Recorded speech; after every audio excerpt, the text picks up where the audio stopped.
شعبيتي عايز يجي يخا كرتويت حيبان بيشتي حيدم بالشتي كرتويت يحفش رشوب проблема وكحل خشجوت ياش زغن عايز حراوسك كنا جينا حيزوزجي حجيغنا خما كان عايز حرجانا خلا وزلاشخوا الزارق ماجزو وبيكون في حامة проблема وكحرلا شوية حتخوب زيجيش دور الزارق وابخن رجولا دا بيبيتسون دا بيداتشا حزشو بيعريه محفظ الزارق ابخي حاموب ناس يحاموب ابيا باسبورت يزرتاز يزررتاز زخررتاز ازاقوان يكنو قان يررتام وبيزارق وجيخات بتفيك أخذ أبخرك أتان حنكر جانا خلا حرجي أحسن دبرا نانا فلاديمير يبحى حرا ناس حرا حلا خلا أو حشيق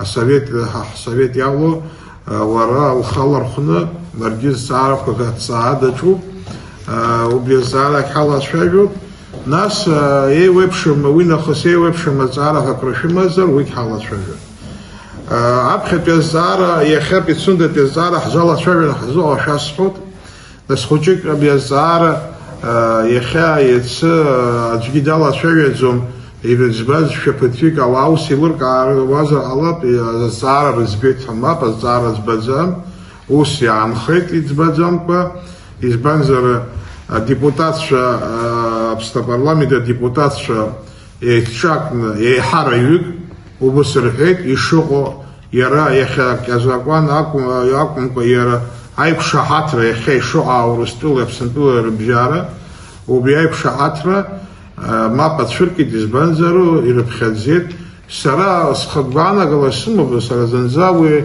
عيب شحاترة فلادислав يا ديخرцаз وبري شوقا عن حجر حا وبصف سرا سخدبانا غلاشوقا نسبتفيكا ديبوداسو ناس وصلت يخا يشقل تز عيب شحات تسقنو على جلاجة أمساقي حدا حكلا زمها يأخذنا بريزيدنت جاربيت أحد كارم شركو يخلقله وقلت كي وسيراح ترجيت والصحارة كان على جلاجة فعات يجوب كاب صخر يجوب يجيب أنا خير بسنا ناس ده يرى интерес позмурзوا أجي على جلاجة أحصل يحب صخرتها أخا بس يمس سخيت كي قطرزام ويمو وسي حاويت مكان أبشعات دخي ببجارتز أكيد بساخزام ويادجي ورستولن في أرز حلاي أكيد حبساخزام يشقو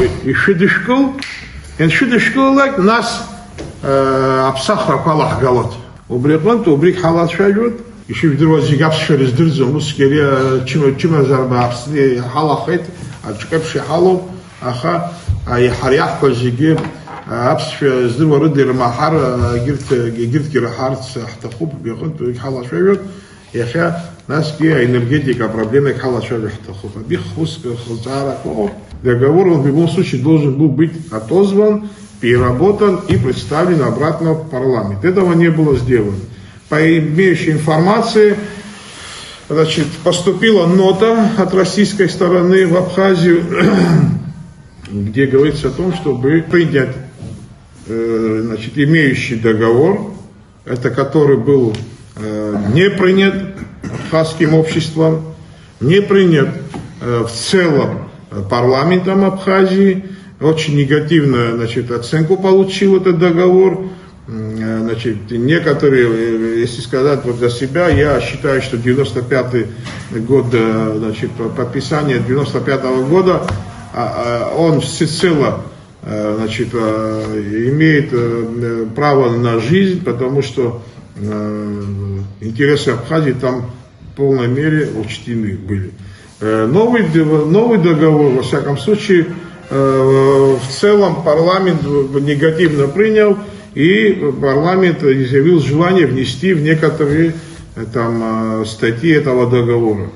Во всяком случае, так, на этом был, значит, вопрос поставлен на паузу, и мы считали, что президент отзовет или найдет другие формы.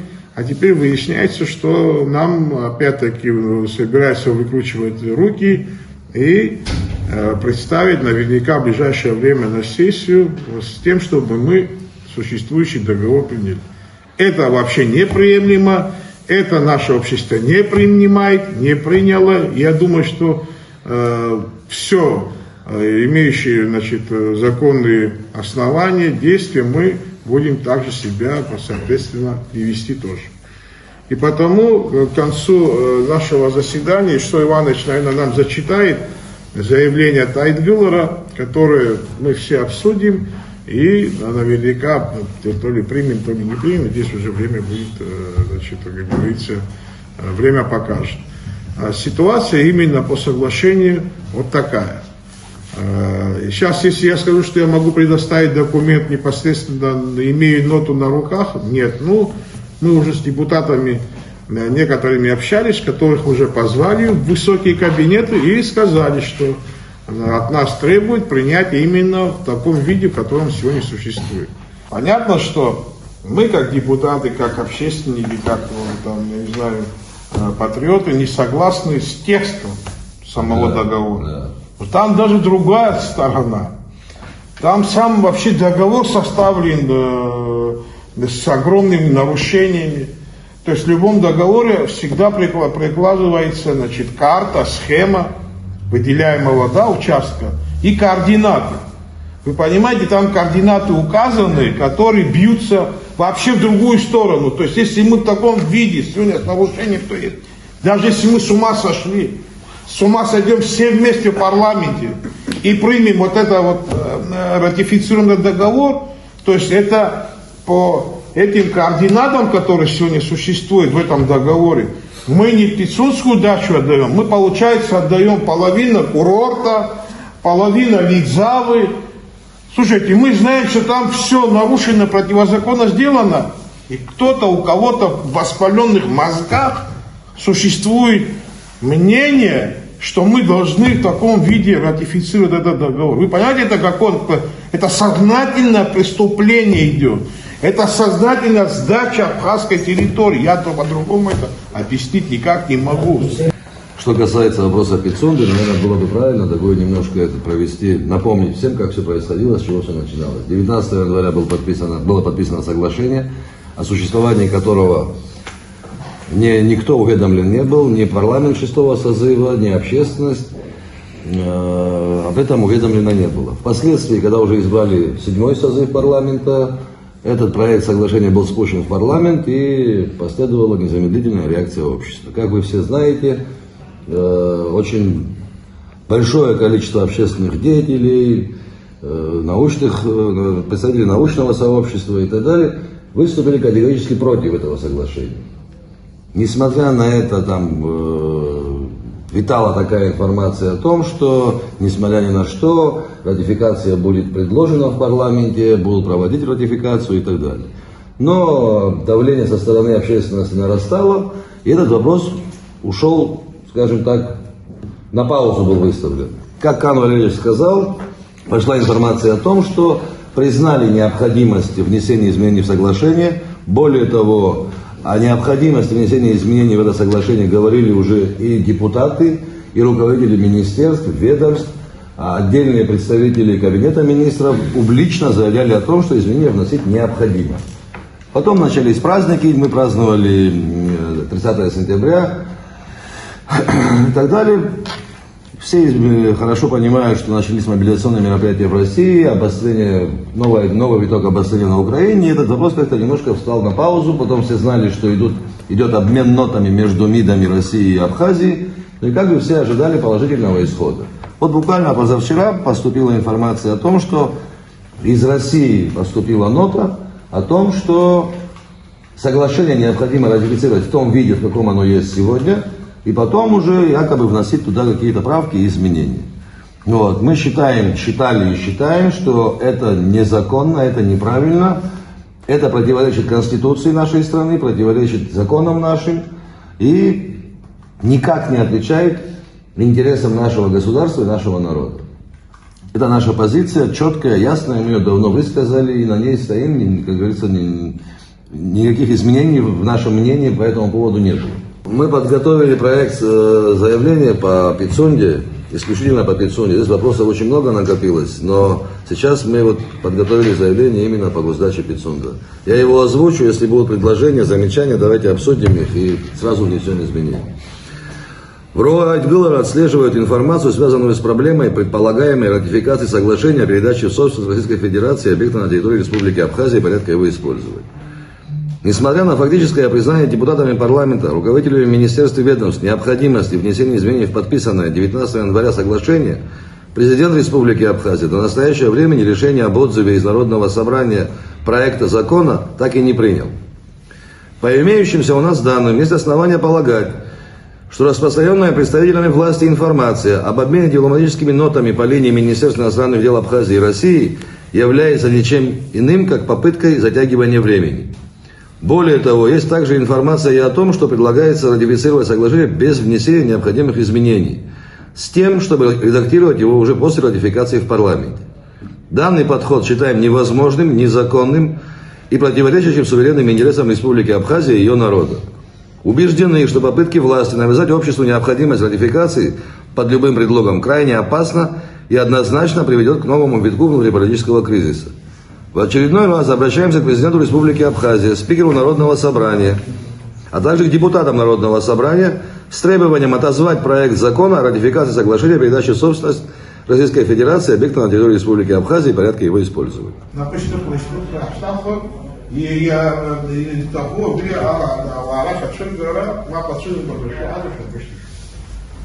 Кто за то, чтобы его принять в каком он виде? Все это энергоресурсы, все растет.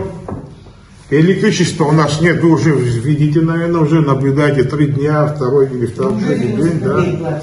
Да. То есть цену они подняли, а света как не было, так и не будет, я предполагаю, энергетика. У нас, она единственное, что у нас вообще есть.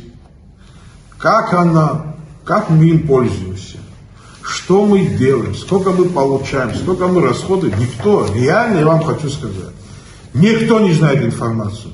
Все блефуют. Открыто хочу вам сказать, ни прошлые, ни сегодняшние, ни завтрашние, видимо, это такая тайна, когда туда приходишь, может быть, ура, патриотом приходишь, видимо, туда, потом там как-то вот, как вот, знаете, вот есть такое... Мудреет, наверное, там, в этом кресле Черноморэнерго люди мудреть начинают, и вот они немногословными становятся, к сожалению. Все покрыто очень большой тайной. Поэтому тоже есть у нас некие соображения, которые мы, конечно, сегодня не будем это обсуждать, детали. Единственное, хочу вам сказать. Я знал, что такая ситуация будет. 3-4 месяца назад в парламенте, когда я предложил создать топливно-энергетическую комиссию, вы знаете, наверное, кто-то знает, кто-то не знает. Как бы изначально очень многие поддержали. Кулуарно мы разговаривали, поддержишь, не поддержишь, видение. Вроде у всех было видение, что это нужно. Потом, видимо, в тот день голосования, за несколько дней на них зашло что-то другое, сверху, не с 3-го этажа, не со 2-го, не знаю, с какого этажа. Да, вот это давит, сверху давит на некоторых депутатов. И они успешно провалили эту комиссию, потому что эта комиссия, видимо, может быть, на что-то, как говорится, на какой-то хвост, наверное, наступила бы. И, естественно, некоторым нашим коллегам, видимо, не нужно, чтобы, какая-то правда открылась, видимо, или пути решения мы какие-то могли бы найти совместно. Никому это не нужно было. Они это успешно провалили. Как нам известно, после легализации майнинга резко увеличилось потребление электроэнергии. Это привело к аварийным отключениям. Мы уже, вот сейчас 3-я будет зима, которую мы, вероятнее, все проведем без электричества, с аварийными выключениями, авариями и так далее. Но во всем этом есть одна очень интересная деталь. Да, есть одна очень интересная деталь. Никто не говорит о том, какое количество бюджетных денег было потрачено на аварийный ремонт подстанций, электросетей, ну и всего остального хозяйства, энергоснабжающего хозяйства. Вот этот вопрос, мне кажется, очень интересный, и, наверное, его надо было бы поднять. Потому что в результате непродуманного разрешения майнинга криптовалюты, еще раз повторюсь, у нас выросло потребление электроэнергии. Это является прямой причиной того, что началось потом. Мы потратили из бюджета страны огромное количество финансов на аварийный ремонт. Да. Фактически наши энергетики вынуждены были провести ремонт почти всех подстанций республики. А это очень серьезные финансовые потери для нашей страны. Мне кажется, этот вопрос тоже нужно было бы поднять. Теперь с ВЛ Чегвара что происходит, вообще непонятно. Вот вчера кто-то из пользователей в сети выложил интервью отдельных руководителей, где там каждый месяц они обещали, что через 2 месяца все будет готово. Это уже 2 года эти обещания нам дают, а ВЛ Чегвара как не работает, так и не работала, так и не работает сегодня. И опять какие-то огромные суммы на нее тратятся, срочный ремонт, замена и так далее.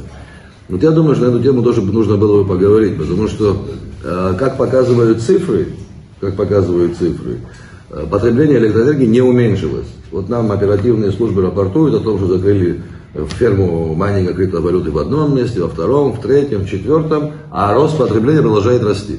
Вернее, потребление электроэнергии продолжает расти. Но это вещи, которые друг другу противоречат. Если мы боремся с майнингом криптовалюты, соответственно, потребление электроэнергии должно снижаться. А оно у нас растет. Вопрос, почему? Значит, эта борьба с майнингом криптовалюты ведется, ну, скажем так, не совсем искренне и объективно. Тоже момент. И самое интересное, я думаю, что есть необходимость какие-то вот красные линии проводить. С одной стороны, у нас идет повышение цен за потребляемую электроэнергию, а с другой стороны, электроэнергии становится все меньше и меньше. То есть, если до этого у нас была там цена 40 копеек, электричество было, да, с авариями, да, с перебоями, но в основном оно было. Сейчас у нас нет электричества и продолжает расти цена. То есть, какой-то алогизм какой-то происходит. И это тоже проблема, которую надо обсуждать, которую надо говорить, которую надо озвучивать. Вот такое мнение у нас, у руководства, как говорится, Айтгылара. И мы это будем делать, мы обязательно будем, мы сейчас, вероятнее всего, займемся серьезно этим вопросом. И информацию, которую мы добудем, скажем так, уже добывать приходится, мы обязательно ознакомим общественность. Вот. И еще один вопрос, который хотелось бы обсудить. Вот как вы все знаете, у нас такая бурная дискуссия пошла в интернете по поводу выдачи паспортов. Цифры вы видели. Вот. Есть основания полагать, что там существенное нарушение законодательства, и вероятнее всего этот вопрос будет стоять очень остро.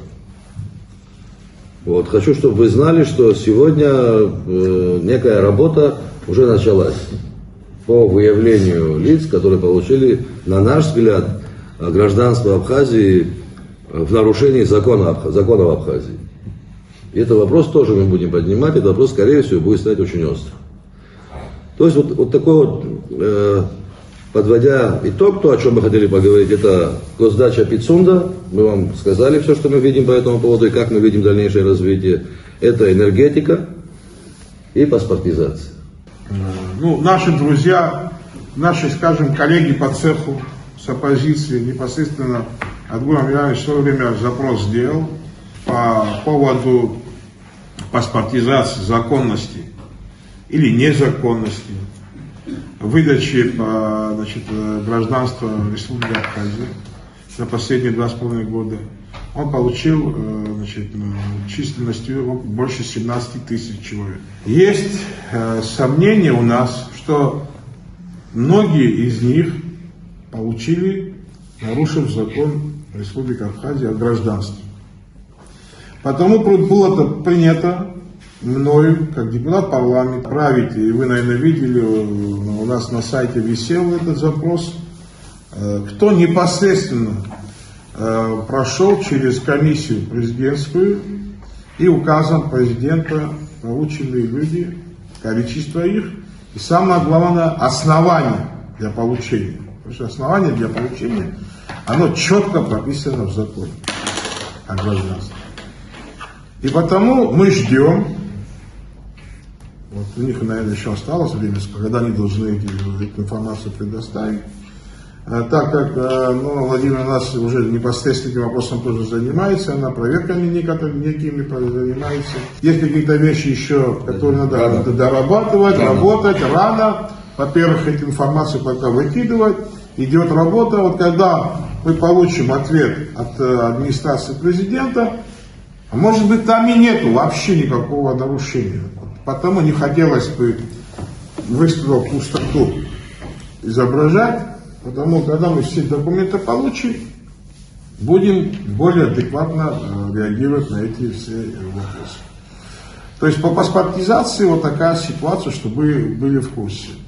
Значит, теперь по энергетике, так как комиссию злополучную в парламенте не было возможности ее создать, никто не отменил народный контроль. Правильно же? Никто нам не запретит что-то проверить, что-то для себя уяснить. Потому мы будем создавать особую нашу комиссию с привлечением депутатов. Я надеюсь, многие в этом вопросе нас поддержат. И мы какие-то вещи хотим там для себя уточнить, постараться дойти до какой-то кое-какой истины. Все остальное, работа по работе, если что-то у нас получится, вы будете знать, естественно, и общественность будет знать, и парламент это уже будет знать, если мы в этом направлении будем иметь некие, как говорится, достижения. Конечно, хотел бы вас всех попросить, кто может во всех этих делах нам помочь, быть полезным, то все, как говорится, поработали в этом направлении.